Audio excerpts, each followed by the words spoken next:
So this is the Argon mole in Star Citizen. This is the Argon mole in Blender. And this is me trying to create the same texture on one of my ships, the orange bit. So if we look at it actually in game and we come up, we've done a breakdown of this previously and we can see just the amount of decals there are. These panels here, this edge line here, is all texture. Where all these vents and signage and all these little cutouts are all just decals. So I want to focus today on trying to create this kind of material setup. I better store the ship. Oh man, it's so gorgeous. Also, I just want to say, I love this texture. Look how gorgeous that looks. See, even here on the ground. Ooh, grunge map. Also, this is what it looks like in Unreal Engine. I didn't UV unwrap it properly, but we'll talk about that later. So if we have a look at this just in material mode, I'm just going to select this wing.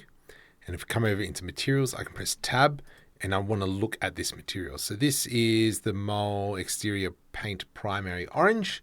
That's what we want to look at. Jump over into shading. With that selected, then we can kind of see what does this texture look like.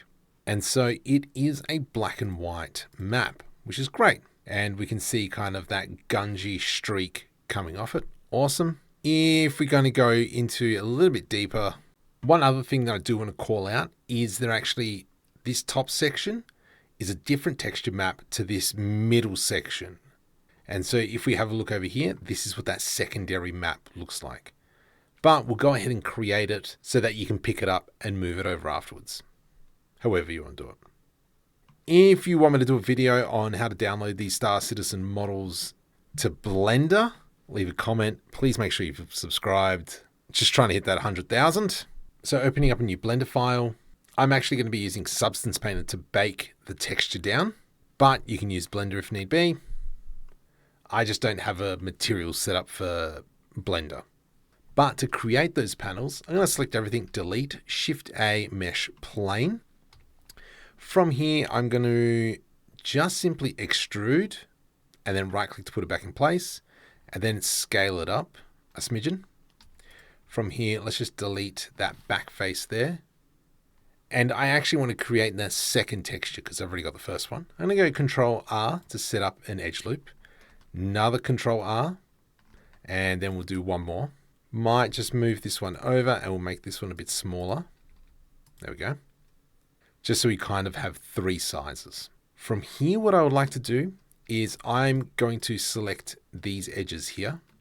I'm going to press V to rip to split them all. And then also I'm going to come in, select the outside and press V to rip. So it's all individuals. From here, let's just kind of add in some loop cuts just to slice that up where I can press V to separate that. It's not letting me do a loop cut on this one, so that's fine. I'm just going to select these. Let's just hide that and we'll make a super small one. And then we'll do one more here, V to rip. Alt H to bring everything back. From here, what I like to do is press A to select everything. Inset, so press I. And then I'm going to do 0.99. I. 0.001. And then I want to invert my selection. So Control I, delete edges. Lovely. So you can kind of see how we've got those gaps. From here into the modifiers, add modifier, generate solidify modifier. Okay. And for the normal map to look nice, we need to give it a bevel. And I'm just going to add in the bevel modifier and make it like 0.001. Yeah, it's fine. And then bump up the segments just to make it nice and round. Right click, shade smooth. Ooh. Let's not. And so this here is our high poly. So what I'm going to do is select the mesh, file, export, FBX, and then I'm just going to save this as high poly, panel H high, 2. And then what I'm going to do is I'm going to press Shift A, mesh, add in a plane. So we've got our plane in that space. File, export, FBX, selected only, panel 2. There we go. So now from here in Adobe, File, New, 2048, that's fine. We're going to select our low poly mesh, open.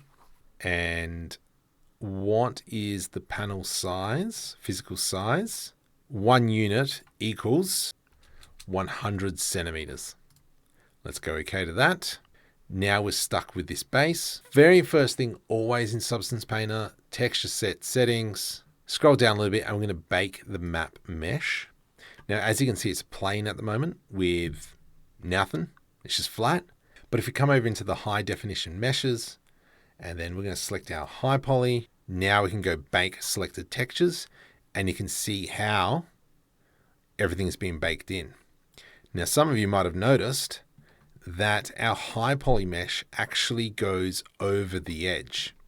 That's so this outside edge still picks up a little bit, so some of the like ambient occlusion from the other side of the panel. So that's kind of like why I do that. Let's return to painting mode, and this is the biggest cheat code. Just going to go into smart materials. I'm going to grab the steel tank material, throw it on there, and then that's the material that we get. Jump over into layers. I'm going to change the green to a white color. Boop. And that is all I am after. Close. Now, obviously I've done this with Substance Painter. I am thinking about converting over to Marmoset. So if you think I should, let me know what's the differences. I am on Substance 2023. So it is a bit of the old version, but I'm intrigued to know what other people think of that application. With this one here, there's not a lot of grunge. I think we come over into the masks. Oh gosh, which one is it? Let's add in a fill layer. Put that in there. And then grab our dust wide edges. Plop that into there. We don't want black. We want just ever so slight gray. And now we've got that really nice edge wear. Perfect. File, export texture, put it where it wants to go. And then I'm just going to export. Now I've exported it directly to Unreal Engine 4, even though I use 5, but that's fine. Now I'm going to jump back over to my ship. And if we go into rendered view, I'm going to actually maybe get rid of the paneling on the wings. Okay, maybe not. Let me get rid of that back piece. So we're working with just the underpiece. So no panel lines. Into shading, I'm going to remove the current material, new. Since I got Node Wrangler enabled, I can press Control-Shift-T. And panel 2, I'm going to select these 3. And you can see how they've come in as multiples. Let's just get rid of roughness from now. And we will work on the normals. Get rid of ambient occlusion and just get rid of that black box. What I want to do is I want to mix 2 colors together using this base color as like the mask. So let's go Shift-A search. We're going to go into mix colors. And I'm actually going to make the base color the factor. The top color is going to be that grungy color. Let's make it like a dark gray. And then this one's going to be our orange. Get the right color. There we go. Perfect. From here, I'm just going to select that. Select it all. Smart UV project. Will that work? Ugh, not really. Let's just go cubic projection for now. And we'll work out the UV unwrapping a little bit later. And that has given us the same style. I'm just going to rotate the sun a little bit. We do still have a little bit more work to do. There we go. So now we can just see those lines a little bit better. The normal map is a bit off. So it's actually inverted. So the way to fix that, because if we have a look, it looks like the panel lines are sticking out. We are going to go color. Okay, fine. Separate color. We are then going to go into combine color. There we go. From here, the green needs to be inverted. So we're going to go invert and then blue to blue. And now those panel lines, even though it's very faint, actually look like they're on the inside. Where if we did, I mean, this is a perfect example. If we look here, it looks like the panel line's in, where here it looks like it's sticking out. little thing. One last thing, this one here is actually 3 textures in one. So we can see we've got ambient occlusion, roughness, and metallic. So there's 3 channels. Let's go RGB. Nope. Separate colors. Throw that one into there. Red is occlusion. Green is roughness, and blue is metallic. And that has now given these 2 materials the same. Now, obviously, the UV unwrapping isn't done properly. So we could quickly maybe Alt-left click, select that edge, and go maybe a little bit further. Actually, we will go select here, Control E, mark seam. A little bit of UV unwrapping here. There and there. If I go U, unwrap angle base, oh, it's gone all the way around. Which is okay. I can come in over here on the UV unwrapping.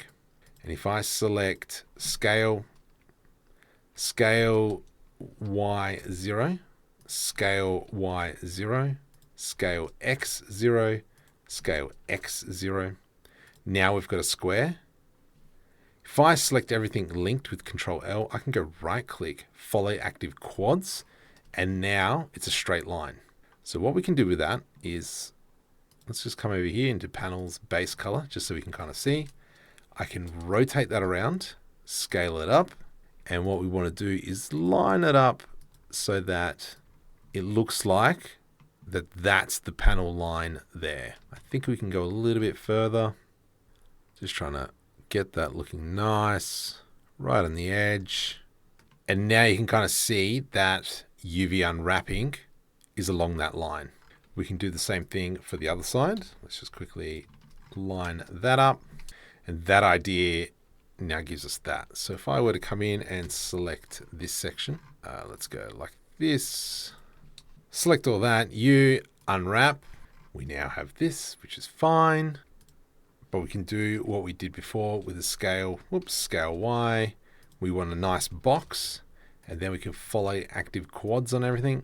Select that, Control L, right click, follow active quads. Everything is now lined up, and we could do something like this.